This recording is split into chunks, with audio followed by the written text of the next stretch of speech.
पहले हमारा क्या है, पूंजी, हमारा धंधा, हमारी नौकरी, फिर उसके बाद बच्चे, पढ़ाई, घर, फिर तीसरी बार देखते हैं कि जीवन भर जिस शरीर की मेहनत से हमने कमाया है, अंत में जब रोग हमें घेर लेते हैं तो वही कमाया हुआ धन इसके ऊपर लग जाता है। ऐसा ही है। नमस्कार, बंजारा बीट्स में आपका स्वागत है। मैं हूं ज्योति प्रकाश खरे। आज हम आपको मिला रहे हैं एक ऐसे वरिष्ठ योग गुरु से जो परिचय के बिल्कुल भी मोहताज नहीं है। चलिए मिलते हैं श्री श्याम विधौलिया जी से। नमस्ते विधौलिया जी। नमस्कार जी, नमस्कार। कैसे हैं? मैं मोटा हूँ सर, आप देख रहे हैं। विधौलिया जी, जैसा कि मैंने उल्लेख किया कि आप योग गुरु के रूप में इन दिनों जाने जाते हैं, तो योग होता क्या है? देखिए, जीवन में बहुत सी व्यवधाएं हैं, बहुत से सौगात हैं। इन सबको पूरा करने के लिए बहुत से साधन हैं। हमारे शरीर को स्वस्थ रखने के लिए जो सबसे अच्छी विद्या है उसी को योग कहते हैं। और योग का अपना समय समय पर बहुत ही परिभाषाओं में चेंज हुआ। योग में जब योग गुफाओं में, कंदराओं में, पहाड़ों पर जाते थे, जंगलों में ऋषि मुनि किया करते थे। जी जी। तो उस समय जो उनका मेन मोटो था वो चलता था। आज उस मोटो से हमने केवल शरीर को कैसे स्वस्थ रखना है तो उसका बहुत प्रारूप चेंज किया है। योगस चित्त वृत्ति निरोधा। योग से हम अपने मन की, चित्त की वृत्तियों पर नियंत्रण करने का काम करते हैं। आज समय चेंज हो गया है। आज चेंज के समय के साथ साथ परिभाषाओं में अंतर हुआ है। आज की जो नई पीढ़ी है वो योग को, उसकी परिभाषा को जो परिभाषित करती है, उनका कहना है ऋषि मुनियों की परिभाषा से अलग फिटनेस। हाँ, योग हमारे जीवन को कैसे प्रभावित करती है? योग हमारे जीवन को साइंटिफिक, वैज्ञानिक और शारीरिक रूप से स्वस्थ करने का काम करती है। It is a method to live healthy life.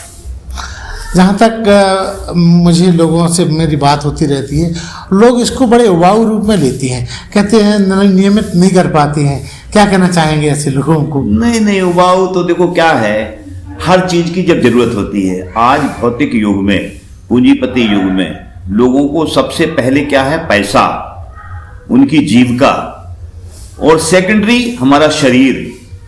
लोग शरीर की तरफ जब जाते हैं जब शारीरिक कष्ट होता है, तब योग की याद आती है, दवाई की याद आती है, कसरत की याद आती है, घूमने की याद आती है। तो इसलिए उबाऊ नहीं, इसको सेकेंडरी मानते हैं शरीर का, जबकि पहले होना चाहिए। स्वस्थ शरीर में स्वस्थ मस्तिष्क रहता है, ये पहले होना चाहिए, लेकिन नहीं, इसको सेकेंडरी। पहले हमारा क्या है? पूंजी, हमारा धंधा, हमारी नौकरी, फिर उसके बाद बच्चे, पढ़ाई, घर, फिर तीसरी बार देखते हैं कि जीवन भर जिस शरीर की मेहनत से हमने कमाया है, अंत में जब रोग हमें घेर लेते हैं तो वही कमाया हुआ धन इसके ऊपर लग जाता है। ऐसा ही है। तो विधौलिया जी, आप हमारे दर्शकों को बताइए कि आप इस तरह का योग का प्रशिक्षण आप कहाँ देते हैं और कब से दे रहे हैं? देखिए, बहुत छोटी सी बात है, मैं योग से बहुत दूर था जी, लेकिन सेवानिवृत्ति के बाद मैंने ये देखा कि जीवन में स्वास्थ्य ही ऐसी नेमत है। लोग कहते हैं ना, सबसे पहले पहला सुख निरोगी काया। तो रेलवे में 40 साल 3 महीने नौकरी करने के बाद, सेवानिवृत्ति के बाद, मैंने इस बात को प्राथमिकता से लिया कि हमारा शरीर स्वस्थ होना चाहिए। कब आप सेवानिवृत्त? मैं 2010 में सेवानिवृत्त हुआ, और उस समय जब लोगों ने देखा होगा, उस समय मेरा वजन 109 किलो था। 109 किलो जी। और आज मैं 84 किलो हूँ और पूर्ण स्वस्थ हूँ। इस एज में भी ना मुझे शुगर है, ना बीपी है, आंखों से बढ़िया दिखता है, बाहर दूर की 6x6 से बिना चश्मे के पढ़ लेता हूँ। ये सब योग का ही कमाल है जी। तो प्राथमिकता के आधार पे जिस चीज को आप रखेंगे, आप पूंजी को प्राथमिकता देंगे तो पूंजी कमाएंगे, आप अपने समाज में सेवा करने का उद्देश्य लेंगे तो सेवा करने का पूरा फायदा उठाएंगे, आप अपने शरीर को स्वस्थ रखने का काम करेंगे तो वो भी पूरा होगा। तो धनंजय जी फिर वहीं आते हैं, आप कहाँ जो है प्रशिक्षण देते हैं और कितने लोगों को अब तक लगभग प्रशिक्षित कर चुके हैं? देखिए, हमारा जो पतंजलि और भारत स्वाभिमान संगठन है उसका उद्देश्य है, हमारा जब अभी स्थापना वर्ष 2 दिन पहले मनाया गया 5 तारीख को जी। भारत स्वाभिमान और पतंजलि योग ट्रस्ट का जो स्थापना हुआ 5 जनवरी 1995, आज 27वां वर्ष हम लोगों ने मना रहे हैं। उसमें यह था कि सामाजिक, आर्थिक, राजनीतिक, सांप्रदायिक, आध्यात्मिक सभी क्षेत्रों में आई वैमनस्यता को समाप्त करते हुए स्वस्थ और ईमानदार मनुष्य का निर्माण कर रहा, और ये सब हो सकता है योग के माध्यम से।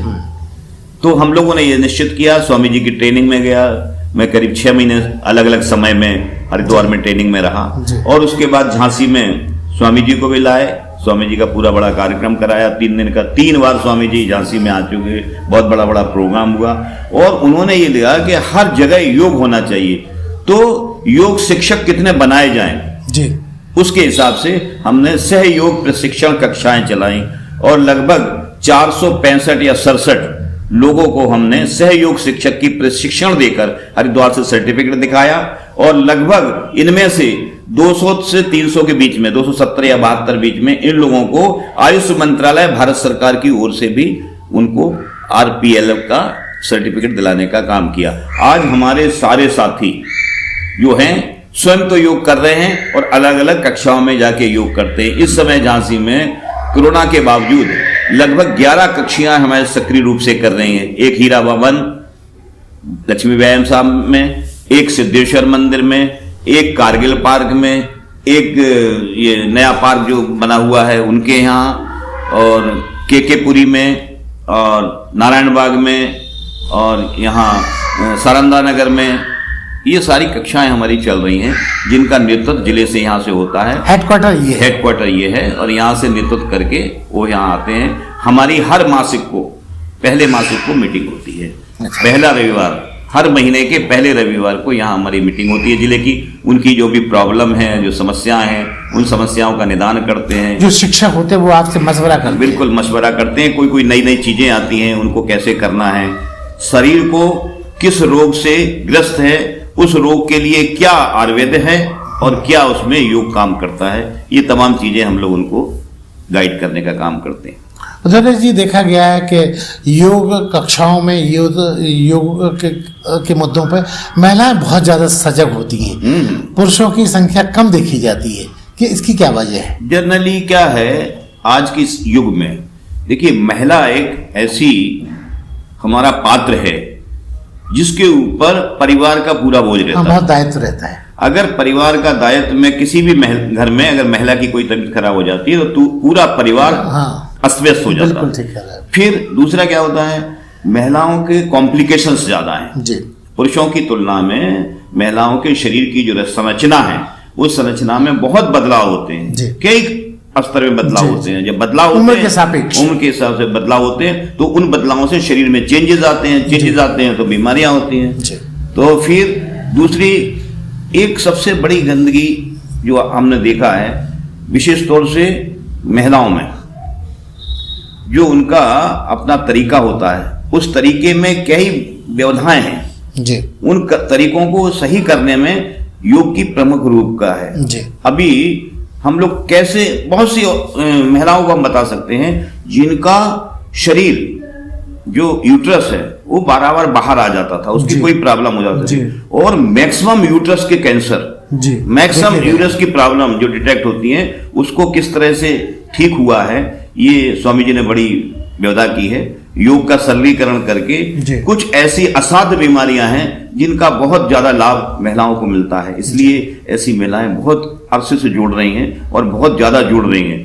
दूसरा, स्वाभाविक है, शरीर में जिस तरह से फैट बढ़ता है जी, महिलाएं सुंदर दिखना चाहती हैं, स्वस्थ बनना चाहती हैं, तो उसके लिए योग के प्रति पुरुषों से ज्यादा अवेयर होती हैं। उनका पोस्चर सही रहे, उनको रोग ना हो, उनको बीमारियां ना हो, देखने में सुंदर लगे, तो ये सब बदले जी, योग तो आपका पैशन है, रिटायरमेंट के बाद आपने इसको अपनाया है और उसकी स्फूर्ति और चमक हम देख भी रहे हैं। मुझे आप ये बताइए, इसके अलावा और आपकी क्या शौक है, क्या दिनचर्या है आपकी? नहीं, मेरी दिनचर्या तो देखिए, मेरा सबसे जीवन में ये है कि हमारा जीना और दुनिया से जाना गौरवपूर्ण होना चाहिए। यस। और गौरवपूर्ण कैसे होगा? जब हम स्वस्थ रहेंगे, और स्वस्थ रहेंगे तब स्वस्थ रहने के बाद हम समाज की सेवा करेंगे। हमने जीवन में लगभग 40 साल 3 महीने नौकरी करने के बाद जो कुछ अर्न करना था सब कुछ अर्न किया। आज बच्चे अपनी अपनी जगह सेटल हैं, बिटिया की शादी हो गई, 3 बच्चे हैं, कोई प्रॉब्लम नहीं है, भगवान की दया से इतना अर्न है कि उससे हमारे 2 वक्त की आराम से रोटी चल सकती है। तो योग को मैंने साधन इसलिए बनाया कि लोगों के बीच में सबसे बड़ा सेवा भाव से नहीं, मैसेज जाना चाहिए कि हम पहले स्वस्थ हों, जीवन भर हम नौकरी करें और फिर अपने शरीर को बर्बाद करके सारा पैसा जो हमने अर्न किया है, जमीन बेचें, मकान बेचें, पेंशन बेचें, सब कुछ बेचने के बाद और फिर उसका कोई अंत मिलना नहीं। तो स्वस्थ रहेंगे तो स्वस्थ ही जाएंगे, क्योंकि हमारे यहाँ कहा है न तस् रोगो न जरा न मृत्यु प्राप्तस योगाग्नि मयम शरीरम। जो लोग अपने शरीर को योग की अग्नि में तपा लेते हैं उनको ना बुढ़ापा आता है, जरा ना रोग होता है, और ना ही असाध्य रोग से मृत्यु होती है। तो ये उद्देश्य लेकर मैंने इसको शुरू किया है। ये बिल्कुल आपका सही कथन है कि रिटायरमेंट के बाद लोग एक धारणा बना लेते कि अब हमें आराम करना है।